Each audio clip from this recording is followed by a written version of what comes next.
Our top focus this morning is on Prime Minister Modi's mission Australia. The Prime Minister is attending the two-day G20 summit, which kick-started a short while back. Australian Prime Minister Tony Abbott welcomed world leaders to the summit and walked into the conference venue with PM Narendra Modi.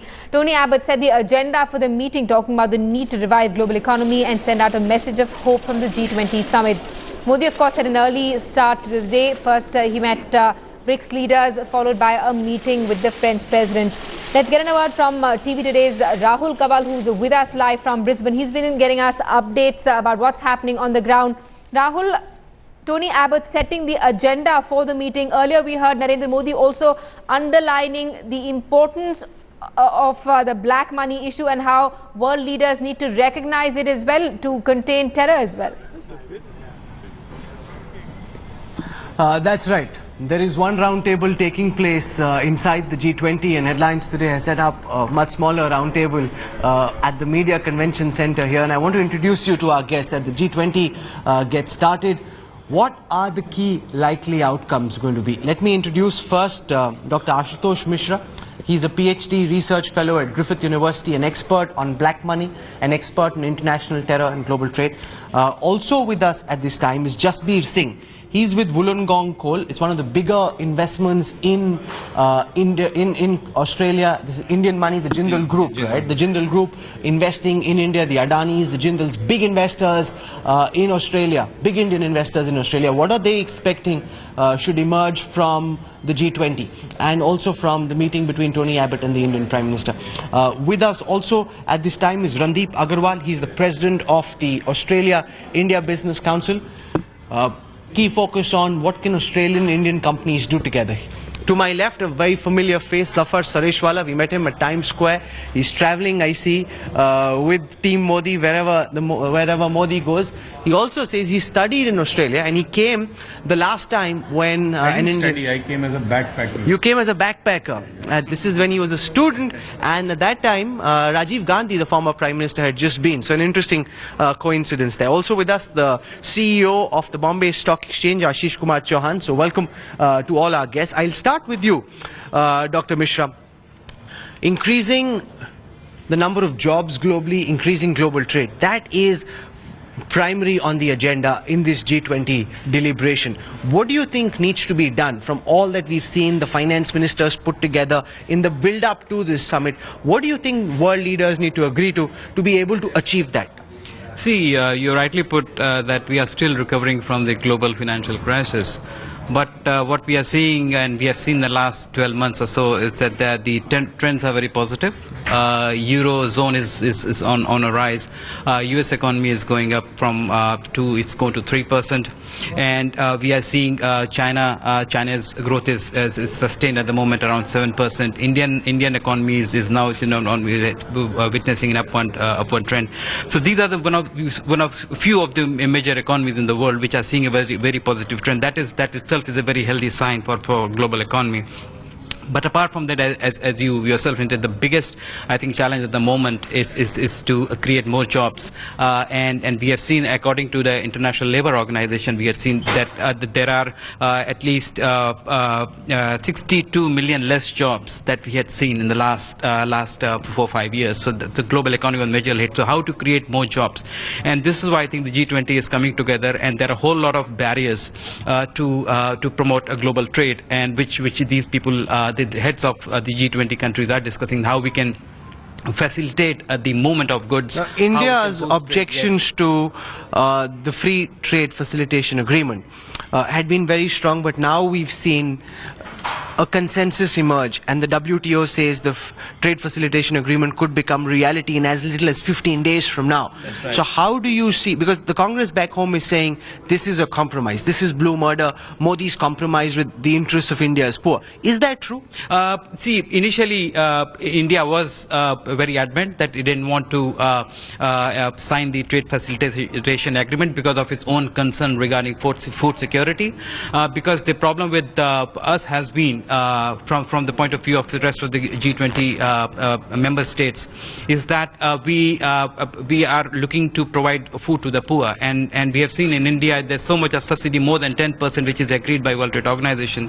We give more than 10% subsidies not only to the farmers but also we are looking to provide cheaper food to the poor at a much cheaper price. So there's this a double kind of a subsidy which is being provided by India, and that is something which will have to cater to if you want to achieve the targets of the food security bill. And so that was the biggest hindrance why we didn't want to put in a TFA, because if you sign the TFA, then there was this concern that you'll not be able to provide more than 10% subsidy. And I must tell our viewers over here that the calculation of food subsidy is on the basis of the food rates in 1986, 87. So that's, and it doesn't factor into account Not more than 10%, inflation. yeah. And that's how the cap of 10% can potentially get breached in a year when you have a drought and you have to import from outside. And that was India's primary concern. So India has held strong. Yeah. And Zafar Sareshwala, that is a very big achievement. The fact that India didn't compromise was seen as a global outcast. An alternate plan was almost put together where they said, okay, let's leave India out. The other countries that are in agreement should push ahead with this. That is a major global economic diplomacy victory for Prime Minister Modi. Yes, of course. Actually, it started when John Kerry came. I mean, Mr. Modi had his own way of doing things. And this Modi we know for 11 years. I mean, he has his own agenda set, and he doesn't budge from that. And with WTO, as you rightly pointed out, that India did not sign, and what Modi said at that point of time, I'm not interested in headlines which I may get in New York, London or Paris. India and we belong to a country where 50% people are poor. So I have to take concern of those people. I mean, and he said that yes, we want reforms, we are pro-business, but we are also pro-poor. So Mr. Modi at least the way I know him, he will never budge to the way he wants to take India ahead. In fact, this is one of the things that the Prime Minister said during his opening comments, that reform must be seen as something which is in the interest of the people. It shouldn't be seen as being anti-people, being thrust by the government on unwilling people.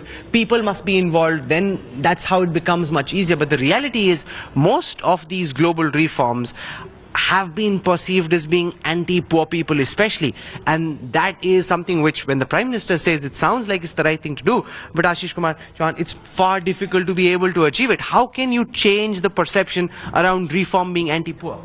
I think if you recall his election rallies and later on, he wanted to make reforms as mass movement. He said, if you recall Gandhiji made even a tax framework, salt stuff also into a mass movement, and he is trying to make a mass movement out of Clean India and so on and so forth. And similarly, reforms for me are of many types.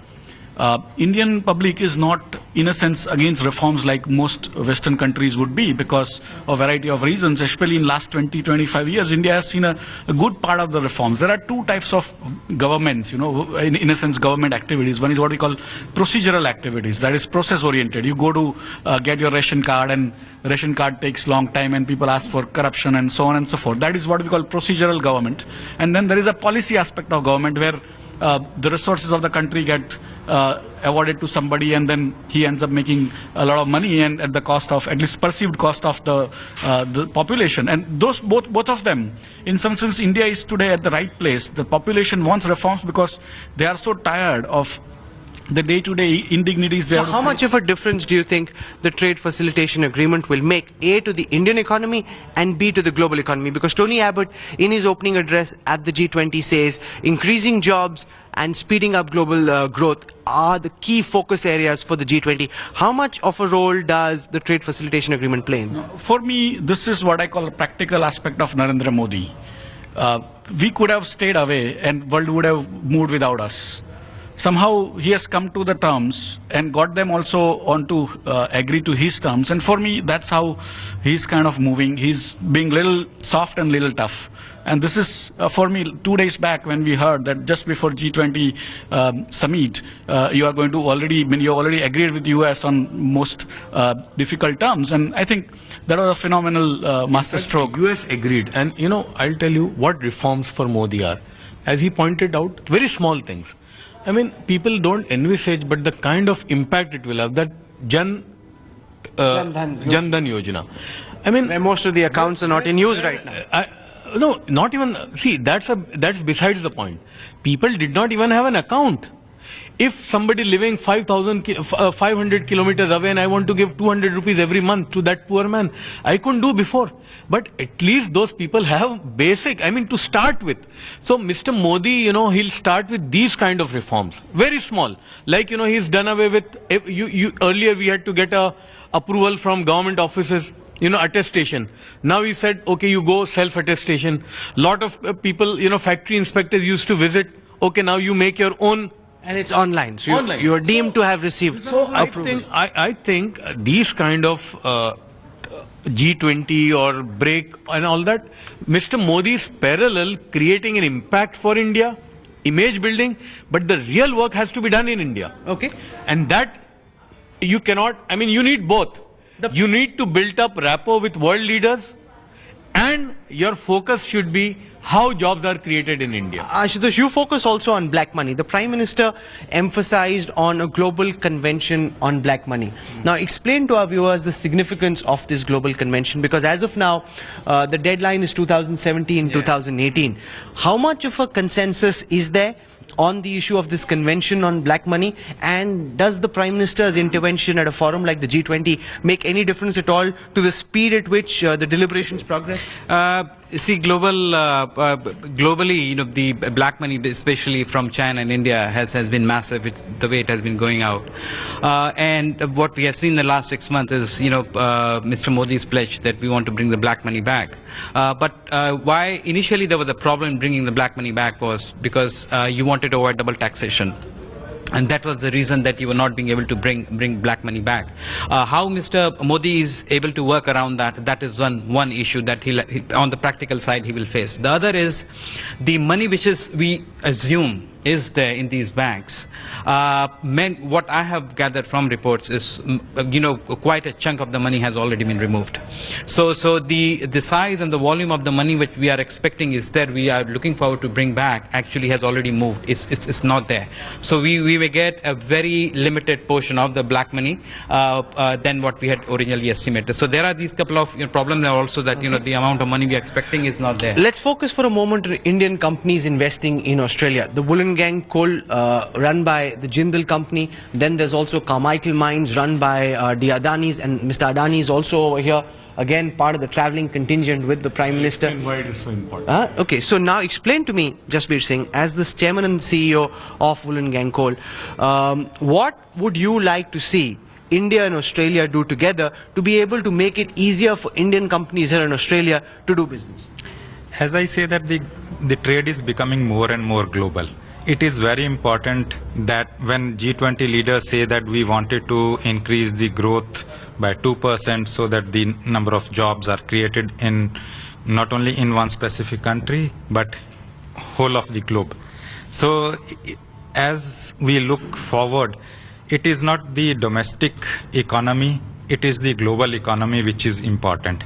As Indian companies are becoming more and more global, their investments are also going global, and in that sense the trade between important countries are becoming very, very important and very strategic in nature also.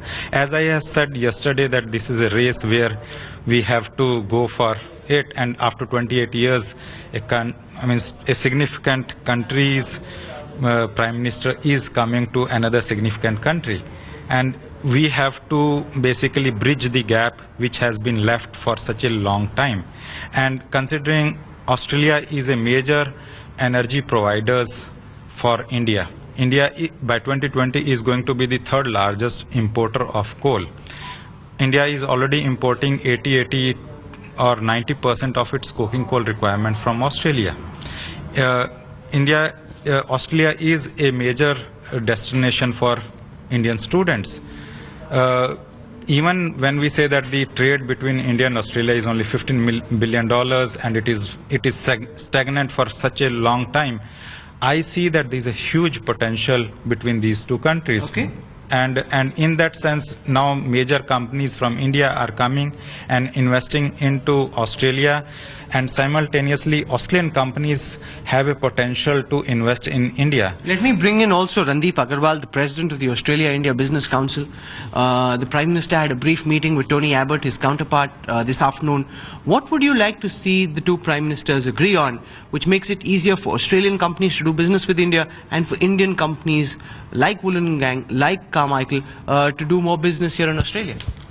Okay, but maybe I can say that there are three areas for focus with Australia. We have goods and we have services and we have investments. So from India's point of view, let me talk about the investments.